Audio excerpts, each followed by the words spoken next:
ಸ್ನೇಹಿತರೆ, ಬೆಳ್ಳಿ ಲರ್ನಿಂಗ್ ಅಕಾಡೆಮಿಗೆ ಸ್ವಾಗತ. ಜಪಾನ್ ವಿಶ್ವದ ಆರ್ಥಿಕತೆಯ ದೈತ್ಯ ರಾಷ್ಟ್ರಗಳಲ್ಲೊಂದು. ವಿಶ್ವದ ಅತಿ ಶ್ರಮಜೀವಿಗಳೆಂದರೆ ಅದು ಜಪಾನಿಯರೆಂಬುದು ನಮಗೆಲ್ಲ ತಿಳಿದಿರುವ ವಿಷಯ. ಜಪಾನಿಯರ ದೇಶಭಕ್ತಿ, ಜಪಾನಿಯರ ಶಿಸ್ತು, ಅವರ ಜೀವನ ಶೈಲಿ, ಕರ್ತವ್ಯ ನಿಷ್ಠೆ, ಅವರ ಕೆಲಸದ ಮೇಲಿನ ಪ್ರೀತಿಯ ಕಾರಣದಿಂದಾಗಿಯೇ ಎರಡನೇ ವಿಶ್ವ ಯುದ್ಧದಲ್ಲಿ ನಾಮಾವಶೇಷವಾಗಿದ್ದ ಜಪಾನ್ ವಿಶ್ವದ ದೈತ್ಯ ಆರ್ಥಿಕತೆಯಾಗಿ ವಿಶ್ವದ ಮುಂದೆ ತಲೆ ಎತ್ತಿ ನಿಂತಿದೆ. ಹಾಗೆಯೇ ಜಪಾನ್ ನೈಸರ್ಗಿಕ ಸೌಂದರ್ಯಕ್ಕೂ ಕೂಡ ಹೆಸರಾಗಿದೆ. ಜಪಾನ್ ಅನೇಕ ಸುಂದರ ಜ್ವಾಲಾಮುಖಿ ನಿರ್ಮಿತ ದ್ವೀಪಗಳು, ಮನಸೂರೆಗೊಳ್ಳುವ ಸರೋವರಗಳು, ದಟ್ಟ ಕಾನನಗಳನ್ನೊಳಗೊಂಡಿದ್ದು ಪ್ರವಾಸಿಗರ ಪಾಲಿನ ಸ್ವರ್ಗವಾಗಿದೆ. ಅದೇ ರೀತಿ ಜಪಾನಿನ ದಟ್ಟ ಕಾನನವೊಂದು ಸುಸೈಡ್ ಫಾರೆಸ್ಟ್ ಎಂಬ ಕುಖ್ಯಾತಿಗೊಳಗಾಗಿದೆ. ಹಾಗಾದರೆ ಆತ್ಮಹತ್ಯಾ ಅರಣ್ಯವೆಂಬ ಕುಖ್ಯಾತಿಗೊಳಗಾಗಿರುವ ಜಪಾನಿನ ಅರಣ್ಯ ಯಾವುದು? ಆ ಅರಣ್ಯವನ್ನು ಹಾಗೆ ಕರೆಯಲು ಕಾರಣವೇನೆಂಬುದನ್ನು ಇಂದಿನ ಸಂಚಿಕೆಯಲ್ಲಿ ನೋಡೋಣ ಬನ್ನಿ. ಅದಕ್ಕೂ ಮೊದಲು ಇಂತಹ ಇನ್ನಷ್ಟು ವಿಷಯಗಳನ್ನು ತಿಳಿದುಕೊಳ್ಳೋದಕ್ಕೆ ನೀವಿನ್ನೂ ನಮ್ಮ ಚಾನೆಲ್ಗೆ ಸಬ್ಸ್ಕ್ರೈಬ್ ಆಗದಿದ್ರೆ ಈ ಕೂಡಲೇ ಸಬ್ಸ್ಕ್ರೈಬ್ ಮಾಡಿ. ಹೊಸ ವಿಷಯಗಳ ನೋಟಿಫಿಕೇಶನ್ಗಾಗಿ ಬೆಲ್ ಬಟನ್ ಕ್ಲಿಕ್ ಮಾಡಿ. ಒಕಿಗಹರ ಅರಣ್ಯ ಜಪಾನಿನ ಪ್ರಸಿದ್ಧ ಜ್ವಾಲಾಮುಖಿ ನಿರ್ಮಿತ ಪರ್ವತ ಮೌಂಟ್ ಫ್ಯೂಜಿಯಾ ದ್ವೀಪದ ತಪ್ಪಲಿನಲ್ಲಿದೆ. ಈ ಅರಣ್ಯವನ್ನೇ ಸುಸೈಡ್ ಫಾರೆಸ್ಟ್ ಆಫ್ ಜಪಾನ್ ಎಂದು ಗುರುತಿಸಲಾಗಿದೆ. ಇದು ವಿಶೇಷವಾಗಿ ಆತ್ಮಹತ್ಯೆಗಳಿಗೆ ಹೆಸರಾಗಿದೆ. ಸ್ಯಾನ್ ಫ್ರಾನ್ಸಿಸ್ಕೋದ ಗೋಲ್ಡನ್ ಬ್ರಿಡ್ಜ್ ನಂತರ ಅತಿ ಹೆಚ್ಚು ಆತ್ಮಹತ್ಯೆಗಳು ಸಂಭವಿಸುವ ಪ್ರಪಂಚದ ಎರಡನೇ ಸ್ಥಳ ಇದಾಗಿದೆ. ಈ ಕಾಡಿನಲ್ಲಿ ನಡೆಯುವ ಆತ್ಮಹತ್ಯೆಗಳಿಗೆ ಅತೀಂದ್ರಿಯ ಶಕ್ತಿಗಳ ಲೇಪನವನ್ನ ಕೊಡುವ ಪ್ರಯತ್ನವನ್ನು ಕೂಡ ಮಾಡಲಾಗಿದೆ. ಒಕಿಗಹರ ಕಾಡಿನಲ್ಲಿ ಕೋಪ ಮತ್ತು ಪ್ರತಿಕಾರದಿಂದ ಕೂಡಿದ ಜಪಾನ್ನ ದೆವ್ವಗಳು ವಾಸಿಸುತ್ತಿದ್ದವೆಂದು ಹೇಳಲಾಗಿತ್ತು ಮತ್ತು ಅದರಿಂದಲೇ ಇಲ್ಲಿ ಆತ್ಮಹತ್ಯೆಗಳು ಸಂಭವಿಸುತ್ತವೆ ಎಂದು ಕೂಡ ನಂಬಲಾಗಿತ್ತು. ಇದೇ ಥಿಯರಿಯನ್ನು ಆಧರಿಸಿ 2016ರಲ್ಲಿ ಹಾಲಿವುಡ್ನ ಹಾರರ್ ಚಲನಚಿತ್ರ ದಿ ಫಾರೆಸ್ಟ್ ಮೂಡಿ ಬಂದಿತ್ತು.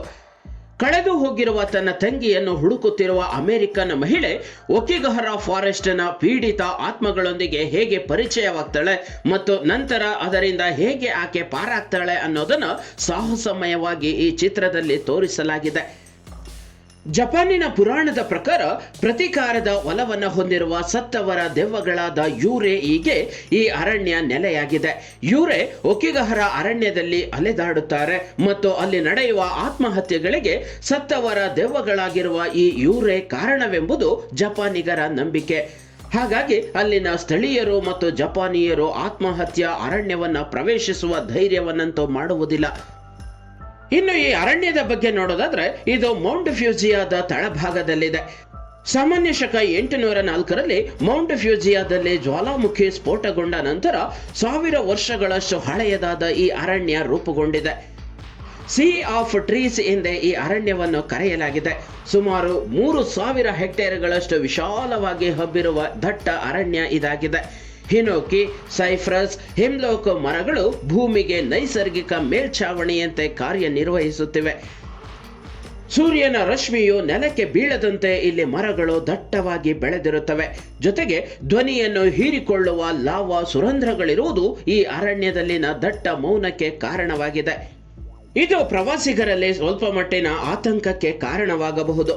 ಈ ಕಾಡು ಪರ್ವತದ ತಪ್ಪಲಿನಲ್ಲಿರುವುದರಿಂದ ಅಸಮವಾಗಿದೆ ಮತ್ತು ಬಂಡೆಗಳಿಂದ ಕೂಡಿದೆ. ಇಲ್ಲಿ ಕಳೆದು ಹೋಗುವುದು ತುಂಬಾ ಸುಲಭ. ಇಲ್ಲಿನ ಅನೇಕ ಸ್ಥಳಗಳಲ್ಲಿ ನಮ್ಮ ಫೋನ್ಗಳು ಕೂಡ ಕೆಲಸ ಮಾಡುವುದಿಲ್ಲ. ದಿಕ್ಸೂಚಿ ಕೂಡ ಇಲ್ಲಿ ಉಪಯೋಗಕ್ಕೆ ಬರೋದಿಲ್ವಂತೆ. ಅಂದ ಮೇಲೆ ಇಲ್ಲಿ ತಪ್ಪಿಸಿಕೊಂಡು ಹೋದರೆ ಶಿವನ ಪಾದ ಸೇರೋದಂತೂ ಗ್ಯಾರಂಟಿ. ಒಂದು ವೇಳೆ ಈ ಕಾಡಿನಲ್ಲಿ ಯಾರಾದರೂ ಕಳೆದು ಹೋದರೆ ಅವರನ್ನ ಕಂಡುಹಿಡಿಯುವುದಂತೂ ತುಂಬಾ ಕಷ್ಟದ ಕೆಲಸ. ಇಲ್ಲಿ ಕಾಣೆಯಾದ ಅನೇಕ ಜನರು ಇದುವರೆಗೂ ಪತ್ತೆಯಾಗಿಲ್ಲ. ಇಲ್ಲಿನ ಅರಣ್ಯ ಸಾಕಷ್ಟು ವಿಶಾಲವಾಗಿರುವುದರಿಂದ ಮತ್ತು ದಟ್ಟವಾಗಿರುವುದರಿಂದ ಶೋಧ ತಂಡಗಳಿಗೆ ಅರಣ್ಯದ ಪ್ರತಿಯೊಂದು ಭಾಗವನ್ನು ತಲುಪುವುದು ಸಾಧ್ಯವಾಗುವುದಿಲ್ಲ. ಪೊದೆಗಳಲ್ಲಿ ಸಿಲುಕಿರುವ ಕೆಲವೊಂದು ವಸ್ತುಗಳು ಮತ್ತು ಮಾನವನ ಅಸ್ಥಿಪಂಜರಗಳೇ ಈ ಸುಸೈಡ್ ಫಾರೆಸ್ಟ್ನ ಭಯಾನಕ ಚಿತ್ರಣವನ್ನ ನೀಡುತ್ತವೆ. ಒಕಿಗಹರ ಅರಣ್ಯವನ್ನು ಜಪಾನಿನ ಅತ್ಯಂತ ಜನಪ್ರಿಯ ಆತ್ಮಹತ್ಯಾ ತಾಣವೆಂದು ಗುರುತಿಸಲಾಗಿದೆ. 2003ರಿಂದ ಈಚೆಗೆ ಸುಮಾರು 500ಕ್ಕೂ ಹೆಚ್ಚು ಆತ್ಮಹತ್ಯಾ ಪ್ರಕರಣಗಳು ಈ ಒಂದೇ ಅರಣ್ಯದಲ್ಲಿ ನಡೆದಿವೆ. ಇನ್ನು ಈ ಕಾಡಿಗೆ ಅಂಟಿರುವ ಕುಖ್ಯಾತಿಯನ್ನ ತೆಗೆದುಹಾಕಲೇಬೇಕೆಂದು ಜಪಾನ್ ಸರ್ಕಾರ ಪಣತೊಟ್ಟು ನಿಂತಿದೆ. ಸಿಸಿ ಕ್ಯಾಮೆರಾಗಳನ್ನು ಅಳವಡಿಸುವುದು, ಗಸ್ತನ್ನು ಹೆಚ್ಚಿಸುವುದು, ಇನ್ನು ಅನೇಕ ಕ್ರಮಗಳನ್ನು ಕೈಗೊಳ್ಳಲಾಗಿದೆ. ಅಲ್ಲದೆ ಕಾಡಿನಾದ್ಯಂತ ಸೂಚನಾ ಫಲಕಗಳನ್ನು ಹಾಕಲಾಗಿದೆ. ಅದರಲ್ಲಿ ನಿಮ್ಮ ಮಕ್ಕಳು, ನಿಮ್ಮ ಕುಟುಂಬದ ಬಗ್ಗೆ ಒಮ್ಮೆ ಯೋಚಿಸಿ. ನಿಮ್ಮ ಜೀವನವು ನಿಮ್ಮ ಹೆತ್ತವರಿಂದ ಸಿಕ್ಕಿರುವ ಅಮೂಲ್ಯವಾದ ಉಡುಗೊರೆ ಎಂದು ಬರೆಯುವ ಮೂಲಕ ಜೀವನದ ಮಹತ್ವದ ಬಗ್ಗೆ ಅರಿವು ಮೂಡಿಸುವ ಪ್ರಯತ್ನವನ್ನು ಮಾಡಲಾಗಿದೆ. ಇದು ಗೆಳೆಯರೆ, ಸುಸೈಡ್ ಫಾರೆಸ್ಟ್ ಎಂದೇ ಕುಖ್ಯಾತಿಗೊಂಡಿರುವ ಜಪಾನಿನ ಒಕಿಗಹರ ಅರಣ್ಯದ ಬಗ್ಗೆ ಒಂದಷ್ಟು ಸಂಕ್ಷಿಪ್ತ ಮಾಹಿತಿ.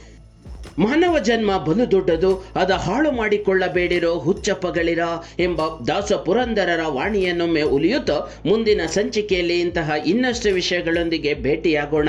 ಈ ವಿಡಿಯೋ ನಿಮಗೆ ಇಷ್ಟವಾಗಿದ್ರೆ ಲೈಕ್ ಮಾಡಿ, ಶೇರ್ ಮಾಡಿ, ನಿಮ್ಮ ಅನಿಸಿಕೆಗಳನ್ನು ಕಮೆಂಟ್ಸ್ ಮೂಲಕ ತಿಳಿಸಿ.